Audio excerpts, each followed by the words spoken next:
നമസ്കാരം. കേരളത്തിലെ സമകാലിക രാഷ്ട്രീയ ചരിത്രത്തിലെ തന്നെ ഏറ്റവും വലിയ ഒരു കൊടുങ്കാറ്റായി മാറിയ മാസപ്പടി വിവാദം കേന്ദ്ര ഏജൻസികളുടെ സജീവമായിട്ടുള്ള ഇടപെടലുകളോടുകൂടി ഇപ്പോൾ പുതിയൊരു ഘട്ടത്തിലേക്ക് കടന്നിരിക്കുകയാണ്. സംസ്ഥാനത്തെ ഉന്നത ഭരണ നേതൃത്വത്തിൻ്റെ കുടുംബാംഗങ്ങൾ ഉൾപ്പെട്ട എക്സാലോജിക് കമ്പനിയുമായി ബന്ധപ്പെട്ട സാമ്പത്തിക തിരിമറി ഇടപാടുകളിലൊക്കെ തന്നെ എൻഫോഴ്സ്മെൻറ്റ് ഡയറക്ടറേറ്റ് ED ഇപ്പോൾ അന്വേഷണം ശക്തമാക്കിയതോടെ ഈ വിഷയത്തിൽ ആദ്യഘട്ടം മുതൽ ഉറച്ച നിലപാടുകളുമായിട്ട് രംഗത്ത് വന്ന കോൺഗ്രസ് MLA മാത്യു കൊഴുന്നാടൻ്റെ രാഷ്ട്രീയ പ്രവചനങ്ങൾ വീണ്ടും ജനശ്രദ്ധ നേടുകയാണ്.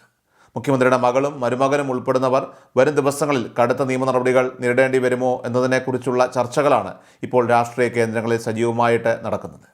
പുലർച്ചെ മുതൽ സംസ്ഥാനത്തെ വിവിധ കേന്ദ്രങ്ങളിൽ എൻഫോഴ്സ്മെൻറ്റ് ഡയറക്ടറേറ്റ് നടത്തിയ മിന്നൽ പരിശോധനകൾ ഇപ്പോഴത്തെ പ്രതിപക്ഷ പാർട്ടിയായിട്ടുള്ള CPM-നെ വലിയ രീതിയിൽ പ്രതിരോധത്തിലാക്കിയിട്ടുണ്ട്. അധികാരത്തിൻ്റെ തണലിൽ സുരക്ഷിതരാണെന്ന് മുൻപ് കരുതിയവരുടെ വസതികളിലേക്ക് കേന്ദ്ര അന്വേഷണ ഏജൻസികൾ ഇരച്ചു കയറിയപ്പോൾ അത് കേവലം ഒരു രാഷ്ട്രീയ പ്രതികാരമല്ലെന്നും കൃത്യമായ തെളിവുകളുടെ അടിസ്ഥാനത്തിലുള്ള നടപടിയാണെന്നും സ്ഥാപിക്കാനാണ് അന്വേഷണ സംഘം ഇപ്പോൾ ശ്രമിക്കുന്നത്. തുടക്കം മുതൽ CPM-ന്റെ ശക്തമായ വെല്ലുവിളികളെയും രാഷ്ട്രീയമായ ഒറ്റപ്പെടുത്തലുകളെയും ഒക്കെ തന്നെ നേരിട്ടുകൊണ്ട് മാത്യു കൊഴുന്നാടൻ നടത്തിയ വിട്ടുവീഴ്ചയില്ലാത്ത പോരാട്ടത്തിൻ്റെ വിജയമായാണ് അണികളും രാഷ്ട്രീയ നിരീക്ഷകരും ഈ ED റെയ്ഡുകളെ വിലയിരുത്തുന്നത്. എക്സാലോജിക് സൊല്യൂഷൻസ് എന്ന കൺസൾട്ടൻസി കമ്പനിയും സ്വകാര്യ കരിമണൽ കമ്പനിയായിട്ടുള്ള CMRലും തമ്മിൽ നടത്തിയ സാമ്പത്തിക ഇടപാടുകളിലെ നിഗൂഢതകൾ ഒന്നൊന്നായിട്ട് പുറത്തു കൊണ്ടുവരുന്നതിൽ മാത്യു കൊഴുന്നാടൻ എന്ന നിയമസഭാംഗത്തിൻ്റെ പങ്ക് തള്ളിക്കളയാനാവില്ല. രാഷ്ട്രീയ രംഗത്തെ പ്രമുഖർക്കെതിരെ ഇത്തരം ഗുരുതരമായ ആരോപണങ്ങൾ ഉയരുമ്പോൾ സ്വാഭാവികമായിട്ടും ഉണ്ടാകാറുള്ള താൽക്കാലിക ബഹളങ്ങൾക്കപ്പുറം ഈ വിഷയത്തെ കൃത്യമായ നിയമവഴികളിലൂടെ മുന്നോട്ട് കൊണ്ടുപോകാനാണ് അദ്ദേഹം തുടക്കം മുതൽ തന്നെ ശ്രമിച്ചത്. കുറ്റപത്രം സമർപ്പിക്കുന്നത് വരെയുള്ള ഓരോ ഘട്ടത്തിലും വ്യക്തമായ രേഖകളുടെ പിൻബലത്തോടെ പ്രതിപക്ഷ നിരയിൽ നിന്ന് അദ്ദേഹം ഉയർത്തിയ ചോദ്യങ്ങൾക്ക് കൃത്യമായ മറുപടി നൽകാൻ അന്ന് ഭരണപക്ഷത്തിന് സാധിച്ചിരുന്നില്ല. മാസപ്പടി വിവാദം കേവലം ഒരു വ്യക്തിപരമായിട്ടുള്ള അഴിമതി ആരോപണമല്ലെന്നും മറിച്ച് അന്ന് ഭരണപക്ഷമായിരുന്ന CPM-ന്റെ തായ്വേരിറക്കാനായിട്ട് പോകുന്ന വലിയൊരു സാമ്പത്തിക ക്രമക്കേടാണെന്നുമുള്ള കൊഴുന്നാടൻ്റെ ആവർത്തിച്ചുള്ള പ്രസ്താവനകൾക്ക് ഇപ്പോഴത്തെ ED നടപടികൾ കൂടുതൽ അടിവരയിടും. മുൻപ് അന്വേഷണത്തിന് താൽക്കാലികമായിട്ട് കോടതികളിൽ നിന്നും ലഭിച്ച സ്റ്റേ ഉത്തരവുകളെ വലിയ രാഷ്ട്രീയ വിജയമായി ആഘോഷിച്ച CPM നേതൃത്വം ഇപ്പോൾ അന്വേഷണം തങ്ങളുടെ തൊട്ടടുത്ത് എത്തി നിൽക്കുമ്പോൾ എന്തിനാണ് ഇത്രയധികം പരിഭ്രാന്തിയും ആശങ്കയും പ്രകടിപ്പിക്കുന്നതെന്ന കൊഴുന്നാടൻ്റെ ചോദ്യം രാഷ്ട്രീയ കേരളത്തിൽ വലിയ ചർച്ചകൾക്കാണ് വഴി തുറന്നിരിക്കുന്നത്. ഈ കേസുമായി ബന്ധപ്പെട്ട് മുൻപ് പത്രസമ്മേളനങ്ങളിലൊക്കെ തന്നെ പിണറായി വിജയൻ ഉൾപ്പെടെയുള്ള നേതാക്കൾ നടത്തിയ വെല്ലുവിളികളും അവകാശവാദങ്ങളും ഇപ്പോൾ ജനങ്ങൾക്കിടയിൽ വീണ്ടും ചർച്ചയാവുകയാണ്. കേന്ദ്ര ഏജൻസികൾ വന്ന് അന്വേഷിക്കട്ടെ എന്നും തങ്ങൾക്ക് ഒളിക്കാൻ ഒന്നുമില്ലെന്നും അന്ന് വീമ്പു പറഞ്ഞവർ ഇപ്പോൾ അന്വേഷണ സംഘം വാതിലിൽ മുട്ടുമ്പോൾ എന്തിനാണ് നിയമപരമായിട്ടുള്ള തടസ്സവാദങ്ങൾ ഉന്നയിക്കുന്നതെന്ന് കൊഴുന്നാടൻ ഇവിടെ പരസ്യമായിട്ട് ചോദിക്കുന്നുണ്ട്.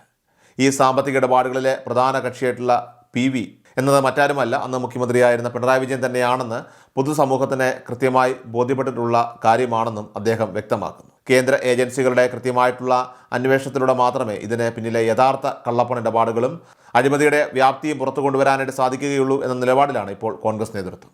മുൻപ് അന്വേഷണ നടപടികൾക്ക് താൽക്കാലികമായിട്ട് ചെറിയ രീതിയിലുള്ള തടസ്സങ്ങളൊക്കെ നേരിട്ടപ്പോൾ അത് തങ്ങളുടെ നിരപരാധിത്വത്തിനുള്ള സർട്ടിഫിക്കറ്റായി വ്യാഖ്യാനിച്ചവർക്ക് ഹൈക്കോടതിയുടെ അന്തിമമായിട്ടുള്ള നിലപാടുകളും EDയുടെ ഇപ്പോഴത്തെ കർശനമായിട്ടുള്ള നീക്കങ്ങളും വലിയ തിരിച്ചടിയാണ് ഇപ്പോൾ സമ്മാനിച്ചിരിക്കുന്നത്. മാത്യു കൊഴുന്നാടൻ ഈ വിഷയത്തിൽ നടത്തിയ നിയമ പോരാട്ടങ്ങളുടെയൊക്കെ തന്നെ ചരിത്രം പരിശോധിച്ചാൽ അദ്ദേഹം നേരിട്ട പ്രതിബദ്ധങ്ങളുടെയൊക്കെ തന്നെ വ്യാപ്തി മനസ്സിലാക്കാനായിട്ട് സാധിക്കും. പിണറായി വിജയനും മകൾ വീണ വിജയനും CMRL അധികൃതർക്കും എതിരെ അഴിമതി നിരോധന നിയമപ്രകാരം സമഗ്രമായിട്ടുള്ള അന്വേഷണം പ്രഖ്യാപിക്കണമെന്ന് ആവശ്യപ്പെട്ടാണ് അദ്ദേഹം ആദ്യം തിരുവനന്തപുരം വിജിലൻസ് കോടതിയെ സമീപിച്ചത്. ഉയർന്ന പദവികളിൽ ഇരിക്കുന്നവർ തങ്ങളുടെ അധികാരം ദുരുപയോഗം ചെയ്ത് സ്വകാര്യ കമ്പനികൾക്ക് വഴിവിട്ട സഹായം നൽകിയെന്നും അതിന് പകരമായിട്ട് കോടിക്കണക്കിന് രൂപ പ്രതിഫലം കൈപ്പറ്റിയെന്നും അദ്ദേഹം ഹർജിയിൽ ചൂണ്ടിക്കാണിച്ചിരുന്നു.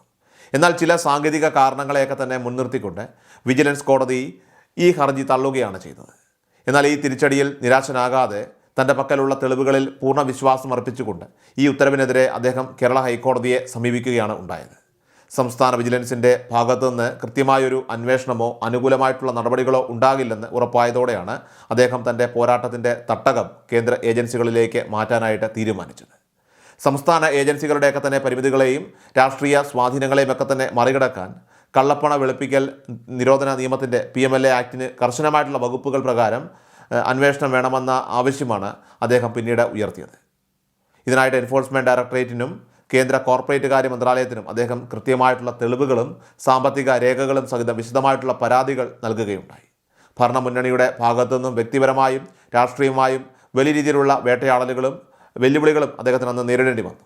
നിയമത്തിൻ്റെ വഴിയിൽ നിന്നും ഒരടി പോലും പിന്നോട്ട് പോകാൻ അദ്ദേഹം തയ്യാറായില്ല. രാഷ്ട്രീയമായ താൽക്കാലിക ലാഭങ്ങൾക്കപ്പുറം അധികാര കേന്ദ്രങ്ങളിലെ അഴിമതി പൂർണ്ണമായും ഇല്ലാതാക്കുക എന്ന ലക്ഷ്യത്തോടെ അദ്ദേഹം നടത്തിയ ഈ നിരന്തരമായിട്ടുള്ള നീക്കങ്ങളാണ് എക്സാലോജിക്കിനെ ഇന്നത്തെ ഈ നിർണായകമായിട്ടുള്ള ഘട്ടത്തിൽ എത്തിച്ചതെന്ന കാര്യത്തിൽ തർക്കമില്ല.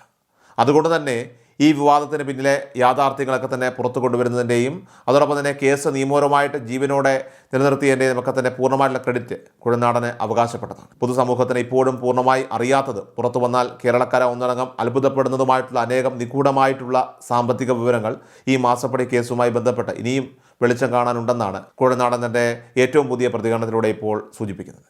അഴിമതിക്കെതിരെയുള്ള തൻ്റെ ഈ പോരാട്ടം രാഷ്ട്രീയമായ ഒരു തമാശയല്ലെന്നും ഇതിൻ്റെ അന്തിമമായിട്ടുള്ള അന്ത്യം കാണുന്നതുവരെ താൻ ശക്തമായി മുന്നോട്ട് പോകുമെന്നും അദ്ദേഹം ആവർത്തിച്ച് വ്യക്തമാക്കുന്നുണ്ട്.